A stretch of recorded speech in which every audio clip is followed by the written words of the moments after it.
Sur une mer imaginaire, loin de la rive, l'artiste, en quête d'absolu, joue les naufragés volontaires. Il est là, debout, sur une planche qui oscille sur la mer. La mer est couleuse et la planche est pourrie. Il manque de chavirer à chaque instant. Il est vert de peur et il crie « C'est merveilleux, c'est le plus beau métier du monde !» Et pour se rassurer, il chante « Maman, les petits bateaux qui vont sur l'eau ont-ils des jambes ?» Mais oui, mon gros bêta. Et plouf, il tombe à l'eau. Il est rappelé à la dure réalité de la fiction. Lui qui se voyait déjà au haut de l'affiche, il se voit déjà en bas de la liste de ses chers disparus. Il a envie de crier « Un homme à la mer !» Mais comme l'homme, c'est lui, et que lui, c'est un artiste, et qu'il exerce le plus beau métier du monde, il crie « Et le spectacle continue !» Il remonte sur sa planche pourrie, il poursuit sa quête de l'absolu. Maman, les petits bateaux qui vont sur l'eau ont-ils des jambes? Et plouf, il retombe à l'eau. Il est ballotté comme une bouteille à la mer, à l'intérieur de laquelle il y a un message de détresse. Il a envie de crier « Une bouteille à la mer !» Et comme la bouteille c'est lui, et que lui c'est un artiste, et qu'il exerce le plus beau métier du monde, il crie « L'eau est bonne !» Il remonte sur sa planche pourrie. Il a complètement perdu le nord. Il se croit sur la mer du même nom, la mer du Nord. Il fait la Manche. Toujours la quête de l'absolu. Maman, les petits bateaux qui vont sur l'eau ont-ils des jambes? Et il retombe à l'eau. Le public, qui est resté sagement sur la rive, se demande si l'artiste n'est pas en train de le mener en bateau. Il se dit, mais alors, quand est-ce qu'il se noie? L'artiste, lui, s'aperçoit soudain que la planche sur laquelle il est remonté pour la énième fois donne de la gîte sur bâbord. C'est-à-dire qu'elle penche du côté où il va tomber. Il a envie de crier « Les femmes et les enfants d'abord !» Et comme il est tout seul, il crie « Je suis le maître à bord !» Il ajouterait bien après Dieu. Mais comme dans l'imaginaire, Dieu, on ne risque pas de le rencontrer. Dieu existe certes, mais dans le réel... Pour Dieu, l'imaginaire, c'est une vue de l'esprit. La fiction, ça le dépasse. L'artiste sait qu'il n'a rien à attendre du ciel, alors au lieu de crier « Après Dieu !» il crie « Après moi le déluge !» Et tandis que sa planche qui fait eau de toutes parts s'enfonce dans les eaux, il n'a plus qu'une pensée « Sauver la recette !» Il fait une annonce publicitaire. « Mesdames et messieurs, la planche pourrie sur laquelle j'ai eu l'honneur de sombrer pour la dernière fois devant vous ce soir était sponsorisée par le ministère de la Culture. » Et il coule avec la subvention. Il disparaît dans les flots, il réapparaît aussi sec. Il a de l'eau jusqu'à la ceinture. Ses deux pieds touchent le fond de la mer, alors le public... il s'est noyé dans un verre d'eau. À l'évidence, la mer imaginaire sur laquelle l'artiste s'était embarqué imprudemment est à la hauteur de son imagination. Elle manque de profondeur. C'est une mer à marée basse, une mer de bas-fond, une mer indigne d'un grand naufrage. Alors l'artiste, pour ne pas sombrer dans le ridicule, il fait la planche. Il fait la planche pourrie. Il a envie de crier « Une planche à la mer !» Mais comme la planche c'est lui, et que lui c'est un artiste, et qu'il exerce le plus beau métier du monde, il crie « Je suis le radeau de la Méduse à moi tout seul, et il se pourrait que cette fois-ci, il n'y ait pas de survivants. » Le public imperméable jusque-là se dit « C'est un spectacle cool, pas de survivants, cela promet, cela laisse entrevoir une fin heureuse. » Alors, après avoir crié « Bis !» il crie « Terre ! Terre !» Et c'est le miracle. Devant le public médusé, l'artiste transfiguré regagne la rive en marchant sur les flots. Et il se noie dans la foule. Raymond DeVos, La planche pourrie. Bonjour à toutes, bonjour à tous, bonjour Philippe. Bonjour Thierry, bonjour.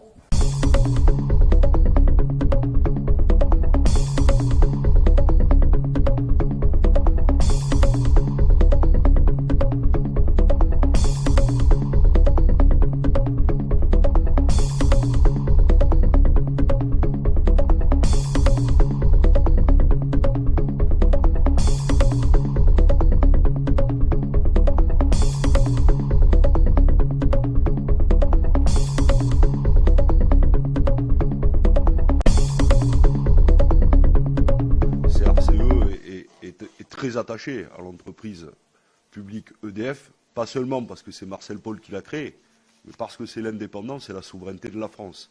Et vous l'avez redit, la garantie que, où que l'on soit, en France métropolitaine ou en Outre-mer, on ait accès à l'électricité et à un tarif réglementé. Monsieur Lévy, je trouve que la campagne qui a été lancée par EDF, le hashtag Mets ton pull, moi je la trouve insoutenable et inacceptable dans la période. Il y a déjà 10 millions de personnes qui sont en situation de précarité énergétique et il y a plein de gens qui, à la fin du mois, ne sont pas en capacité, ne peuvent pas payer leur facture d'électricité et qui déjà mettent leur pull. Et franchement, je ne sais pas qui c'est qui a inventé ça, quelle boîte de com ou qui chez vous, mais franchement, dans la situation sociale que nous sommes, qu'une entreprise publique fasse ça, moi je juge ça inacceptable.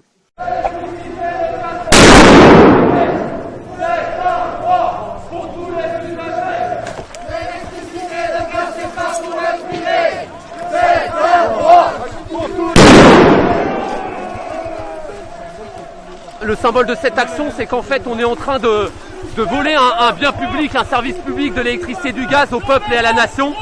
Et donc, on essaie de faire croire que c'est la solution d'avenir, alors que depuis 2004 et la privatisation, les prix du gaz ont augmenté de 80% pour tous les usagers, de plus de 40% pour l'électricité. Et aujourd'hui, effectivement, le fait qu'on spécule sur l'énergie, ça va être un drame absolu en termes de sécurité de réseau, d'approvisionnement, de coûts. On avait l'électricité et le gaz le moins cher d'Europe quand on était service public. Et aujourd'hui, effectivement, on est en train de voler un bien fondamental au travers du plan Hercule et du plan Clamadieu pour le gaz.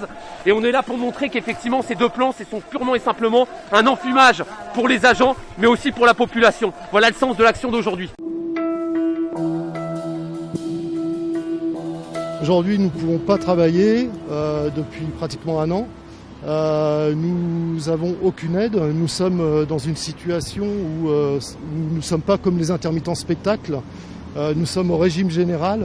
Pour nous, l'activité s'est arrêtée et il n'y a aucun moyen de reprise. Nous n'avons aucune perspective aujourd'hui. Tous ces métiers ne sont pas encore reconnus. Pourtant, ils participent à des grands événements qui représentent la France, type la COP21, type les JO à venir 2024. L'évaluation des retombées de l'événementiel en France est aux alentours de 35 milliards. Donc nous, on participe à ces retombées pleinement, mais nous n'avons aucune reconnaissance. La plupart d'entre nous n'avons plus aucun droit puisqu'on les a épuisés. Au mieux, certains arrivent à avoir le RSA, mais c'est tout. Nous revendiquons un statut comme intermittent événementiel qui n'existe pas aujourd'hui. Jean-Michel Blanquer, ici le commissaire Roland Freinet, accompagné de Célestin Guagou, nous sommes les négociateurs du FLBE, front de lutte contre la blanquerisation de l'école. Jean-Michel Blanquer, ça suffit, ton petit jeu est terminé, ton temps est révolu.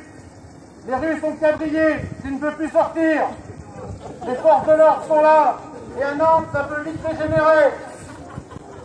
Commence par faire sortir les personnels administratifs en gage de bonne conduite. Tu n'as rien fait pour elles et eux depuis 4 ans.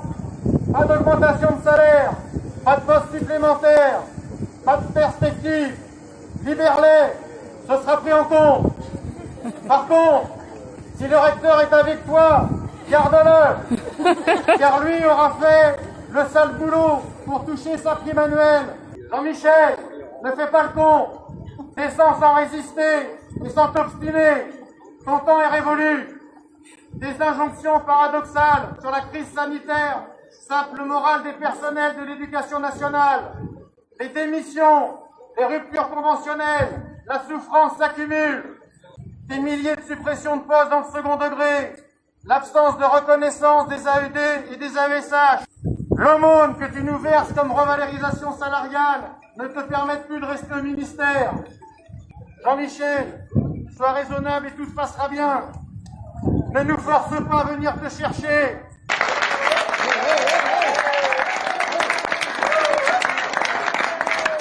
Nous sommes ici à la Philharmonie de Paris que nous occupons depuis ce matin à l'appel de la CGT Spectacle. Nous sommes les salariés du spectacle, de la culture, du monde du cinéma. Nous sommes les travailleurs qui fabriquons les œuvres que vous écoutez et que vous regardez. Nous voulons vivre et travailler de nos métiers et Roselyne Bachelot nous demande de répéter pour fabriquer les spectacles de demain sans nous en donner les moyens. Nous voulons un fonds d'aide qui permette de payer les salaires des gens qui travaillent actuellement à la hauteur des aides qu'on donne à nos employeurs pour fabriquer les spectacles que vous verrez demain. Nous voulons l'année blanche la prolongation de l'année blanche à partir du 31 août pour absolument tous les précaires, tous les intermittents.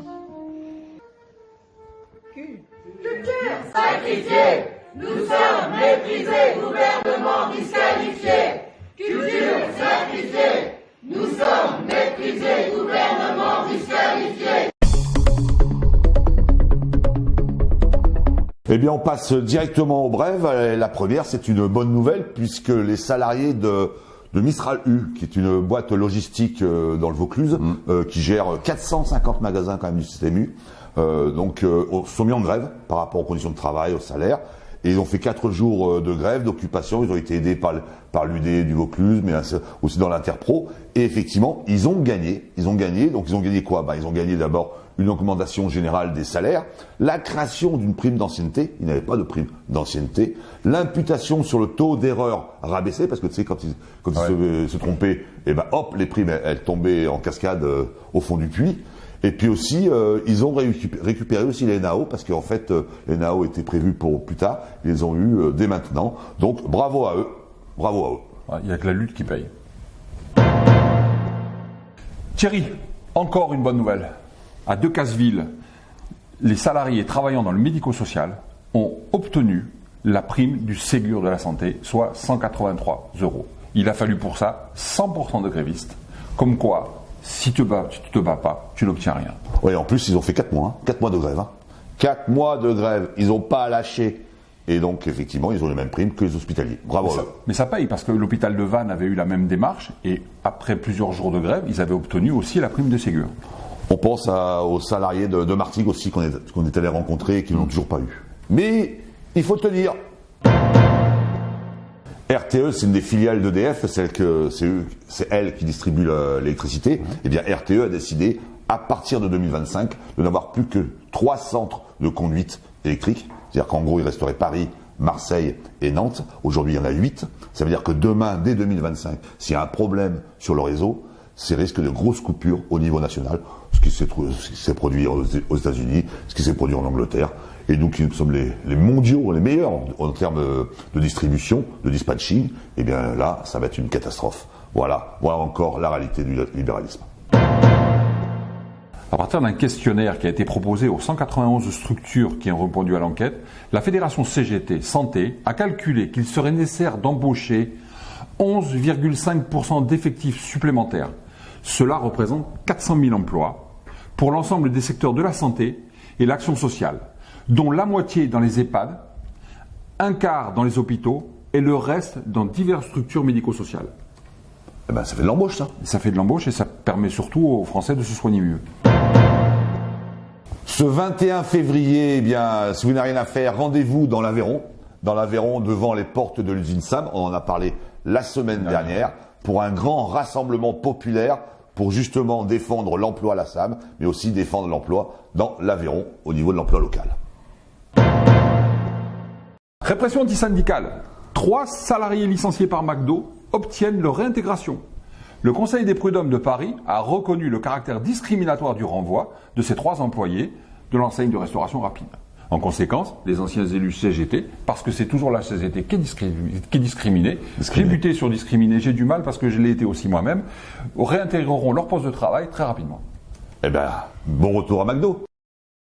Notre gros plan sur la santé à Paris et particulièrement sur la PHP et les hôpitaux, puisqu'on annonce encore une fois, en pleine pandémie, on va quand même le dire, j'ai l'impression qu'il y en a qui ne le savent pas, que l'hôpital Bichat et l'hôpital Beaujon vont fermer. C'est moins 900 lits annoncés à Paris.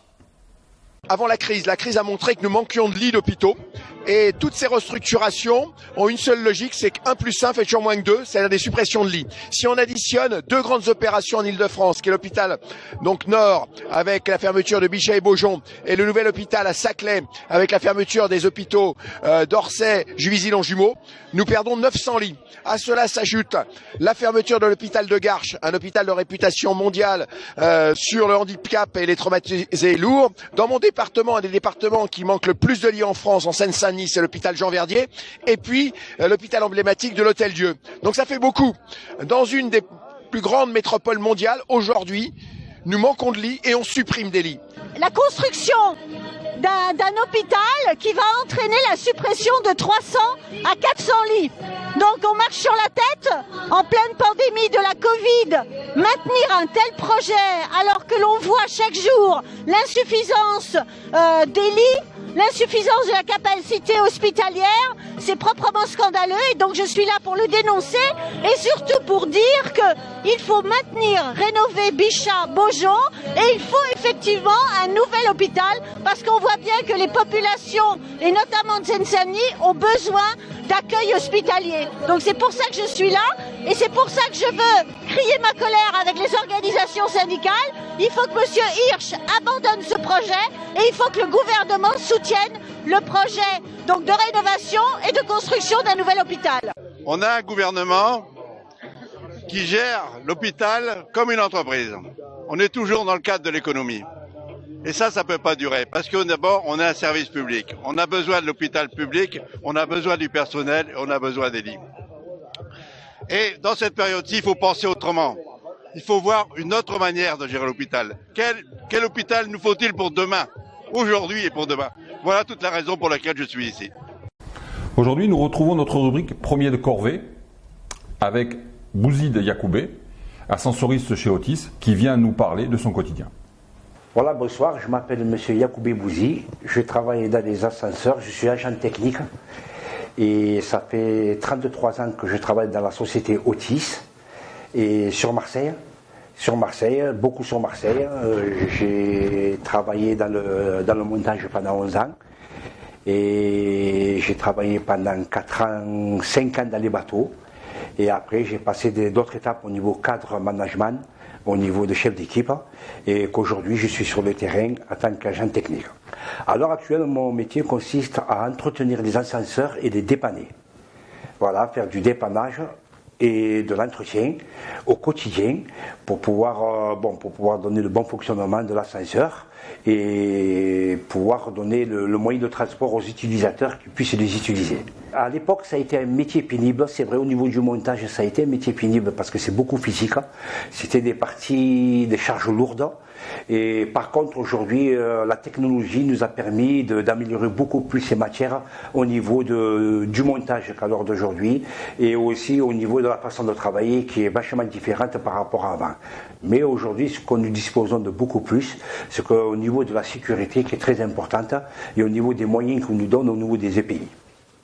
Alors le premier confinement, ça a été un petit peu la découverte de ce virus qui frappe vraiment très fort, qui a frappé vraiment très fort. Et ce que je veux dire là-dedans, c'est que ça a été une découverte. Alors on a été beaucoup plus prendre des précautions beaucoup plus importantes. On ne savait pas où est-ce qu'on allait et on ne savait pas où est-ce qu'on allait aboutir. Mais par contre, au niveau de l'épidémie et des zones de confinement ou des secteurs où nous avons travaillé, nous avons été mis à la disposition d'équipements de protection individuelle concernant ce virus. Je faisais beaucoup plus attention. Je restais moins en contact avec les gens qui étaient en contact avec ceux qui avaient le Covid, bien sûr, qui avaient le virus. Et du moment qu'on gardait notre distance de sécurité au niveau de chaque personne, on essayait de moins en moins de regroupements. C'est-à-dire essayer d'être en contact qu'avec une seule personne, tout en gardant bien sûr nos distances et nos protections individuelles. Dans les endroits des zones où j'ai travaillé qui avaient le Covid la première fois par rapport à celle qui est actuellement, j'estime que dans les EHPAD là où j'ai été, par exemple, on va parler du mois de mars, par exemple, j'étais dans des EHPAD qui n'avaient pas de décès concernant le Covid. Alors qu'aujourd'hui, dans l'EHPAD où je vais le même identique que ce que j'ai été au mois de mars, eh ben, il y a des décès par contre. La situation, elle a été un peu plus aggravée. On dirait pas. C'est que la situation s'est vraiment aggravée dans la zone où j'y étais. On a pris des précautions dans la maison aussi. Le fait, il est là aussi. C'est que c'est pas le fait de dire de prendre que des précautions au travail. Et une fois que je suis sorti de mon travail, je rentre dans mon véhicule, je m'en vais, le phénomène n'est pas là. Alors que ça peut être encore là. Et moi, j'ai pris des précautions au niveau aussi dans ma vie personnelle. Voilà. En rentrant à la maison, par exemple, moi, les vêtements, je les sortais dans le garage, je les mettais dans le garage. Je ne les mettais pas dans la maison. Voilà. Et je faisais en sorte d'être le plus net possible au niveau des vêtements, tout ça. Et même après, c'est une douche, c'est tout ce qui s'ensuit. Moi, mes enfants, je ne les embrassais pas, ou quoi que ce soit, ou on restait tout le temps en contact. Bon, on avait des distances à tenir. Dans les repas, il y avait une distanciation, et ainsi de suite. Mais après, bon, au fur et à mesure du temps, c'est sûr qu'on avait pris vraiment les mesures adéquates par rapport au problème du Covid, bien sûr. On retrouve aussi notre rubrique réflexion avec cette fois-ci un illustre ministre, enfin pour nous, Anicet Le Pors, qui a été quand même au fait de la grande réforme en 83 sur la fonction publique et justement qui évoque, c'était il y a un an, un peu plus d'un an, l'évolution du service public et la bataille pour le service public. La France dispose d'un service public très étendu, qui est le produit d'une histoire longue et qui aboutit à ce qu'aujourd'hui, il y ait plus de 6 millions de salariés, en comptant les 3 fonctions publiques d'État, territoriales, établissements hospitaliers, de recherche aussi, et puis les grandes entreprises publiques. Et ça représente donc un quart de la population active, c'est donc très important. C'est le produit d'une longue histoire pluriséculaire et qui a fait émerger aussi un certain nombre de principes sur lesquels repose ce service public. Le principe d'égalité, le principe d'indépendance et le principe de responsabilité qui commandent bien entendu la poursuite de l'intérêt général. Et c'est parce qu'il est nécessaire d'avoir une fonction publique et une administration et un service public à la fois démocratique et efficace que on a placé tous ces salariés sous des statuts. Un statut qui a été fondé pour les fonctionnaires en 1946, à l'initiative de Maurice Thorez et le soutien actif de la CGT, et puis un statut qui a été repris en 1983, élargi à l'ensemble des fonctions publiques et qui, effectivement, aujourd'hui est devenu un enjeu politique parce que les gens qui sont les défenseurs du marché ne peuvent pas admettre qu'il y ait une part aussi importante de la société qui soit en quelque sorte socialisée, même si c'est un régime capitaliste. Eh bien, le service public n'a pas cessé d'être attaqué, précisément par ceux qui n'ont que la loi du marché en tête, alors que la logique du service public, c'est l'intérêt général. Après son installation en 1983, le statut a été attaqué dès la première cohabitation. C'est la loi Galland qui visait la fonction publique territoriale. Ensuite, Nicolas Sarkozy en a appelé à une révolution culturelle dans la fonction publique, mais il a échoué parce qu'il y a eu la crise. Et pendant la crise, tout le monde a admis qu'il y avait là ce qu'on a appelé un amortisseur social qui était une chance pour la France. Ensuite, François Hollande n'a pas fait grand-chose. Il n'a pas attaqué les statuts de front, mais il a manqué de courage en ne revenant pas sur les atteintes qui avaient été portées aux statuts par les gouvernements antérieurs, et il n'a pas mis en place des chantiers qui auraient permis une modernisation de la fonction publique qui lui aurait mieux permis de répondre aux besoins fondamentaux de la population. Alors avec Macron, il a tiré les leçons de l'expérience. Il n'attaque pas de front. Il a mis sur pied une machine de guerre contre le service public, mais qui n'apparaît pas comme telle pour le moment. Pendant sa campagne, il a dit que les statuts étaient inadaptés, injustifiés. Il a lui-même proposé une réduction de 120 000 agents publics. Et donc, on sait où il veut aller. Il veut aller vers une fonction publique qui sera réduite aux fonctions régaliennes, à la justice, l'armée, la police, les grandes administrations centrales, qui, elles, seront maintenues sous un statut, mais qui sera sans doute rigidifié, avec une forte application du principe hiérarchique et du devoir d'obéissance. Et tous les autres, c'est-à-dire 80% de la fonction publique, seront renvoyés vers des contrats et vers des conventions collectives, comme cela se fait d'ailleurs en Allemagne déjà.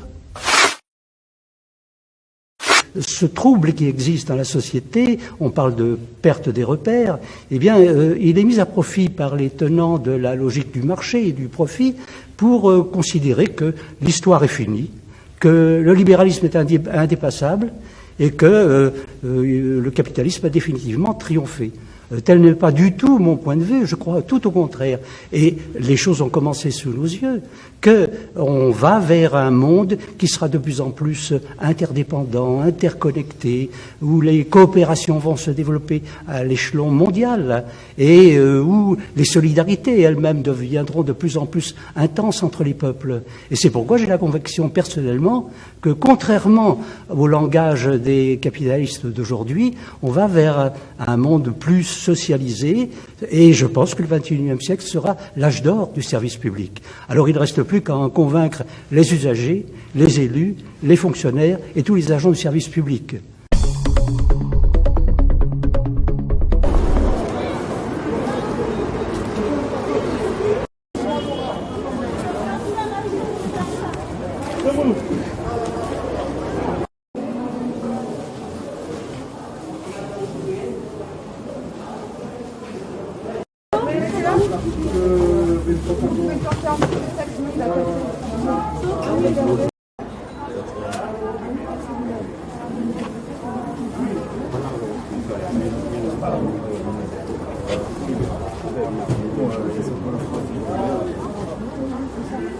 Alors Soraya, cette initiative, elle est venue comment?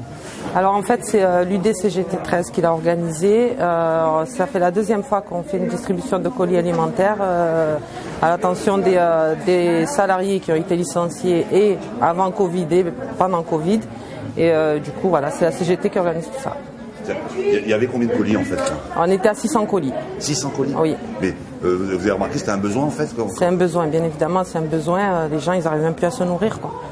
Entre ce qu'ils touchent en salaire et les minima sociaux, ça va pas du tout. Et on a vu qu'il y avait du monde. Ouais, il y a beaucoup de monde, ouais.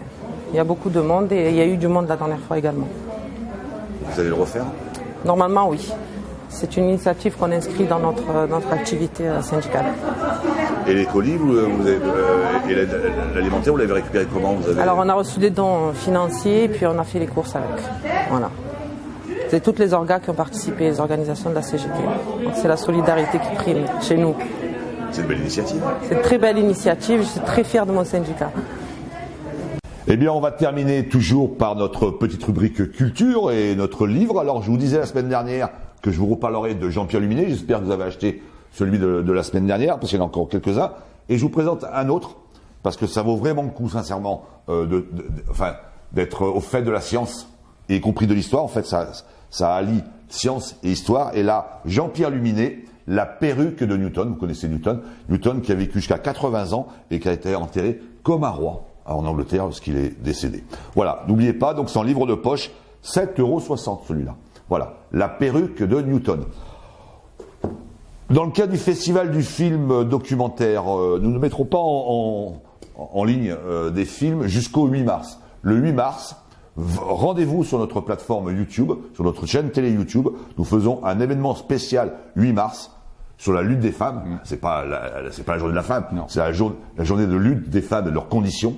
Et nous avons un certain nombre de films que nous avons sélectionnés, qui sont des films internationaux, et y compris, nous espérons avoir aussi des témoignages de femmes, y compris à Martigues, puisque nous sommes sur Martigues, et puis d'autres, peut-être quelques surprises.